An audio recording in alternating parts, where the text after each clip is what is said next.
Retired FBI agent Robin Dreeke. Robin, my heart sinks for any missing person case. And in this one, it just struck home, I think, for so many people because Riley is such a cute kid. He's got this big smile and he's out there with his friends, his fraternity brothers, for a weekend of fun.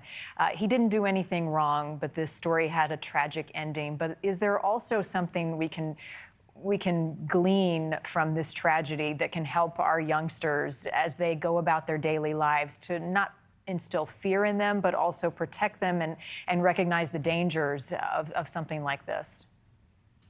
It resonated with so many people, Marni, because of everything you just said.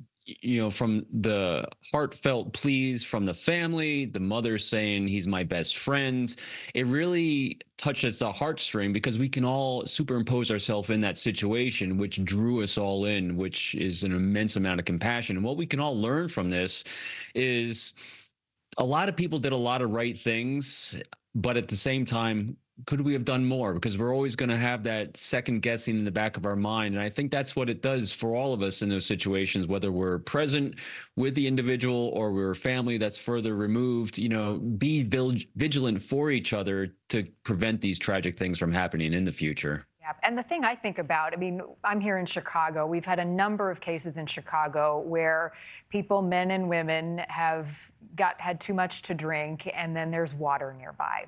And then they are found days or weeks later. Same thing we're seeing play out in Nashville. Just the safeguards that need to be put in place mentally and even physically in communities where this can happen. I agree. After every tragedy like this, there's always an after-action report that law enforcement, public safety officials will do with what could we have done better? What need we change so it doesn't happen again? Whether it's taking patrols from one area and shifting it more towards the riverside, or it's businesses that if they're going to turn someone away from being overserved, are there safeguards that they'll put in place to make sure they don't wander about? So they will definitely do a review of that to prevent these things from happening in the future. Hopefully, we always learn something from every tragic event to hopefully make the next one not happen. Yeah, and right now the focus will be on his family and getting them the support they need. How closely will they be working with law enforcement to get the resources necessary to help them through this pain?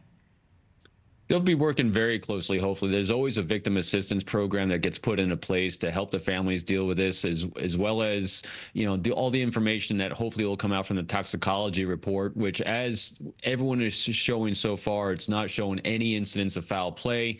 It's really gone along a predictable arc of when they expected him to be found and discovered if he was in the river. So all those things are boding very well for no criminal intent here.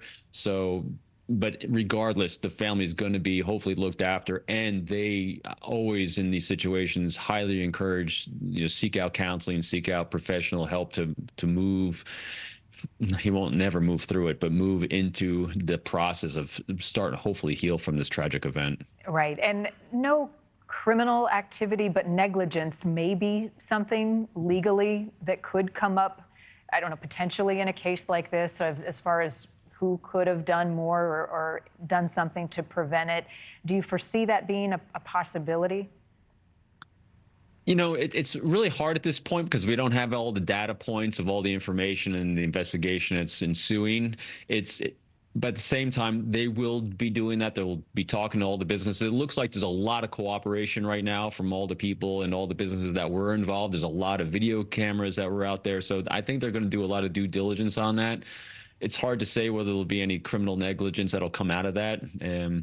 I'm not thinking so, but again, we're early on this. Yeah, just likely a tragic accident. You just want to do whatever you can so we're not here in another case down the road from now. How about entry into the river? How difficult might it be to determine, Robin, where he may have gone in if it was an easy access point? Yeah, it's good. Great point. I'd be looking at where they discovered his ATM card, the debit card, because that's probably going to be a good point. I wonder also if he had his cell phone on him and if they're able to do any kind of cell phone triangulation of when the cell phone may have entered the shoreline or gotten around the shoreline.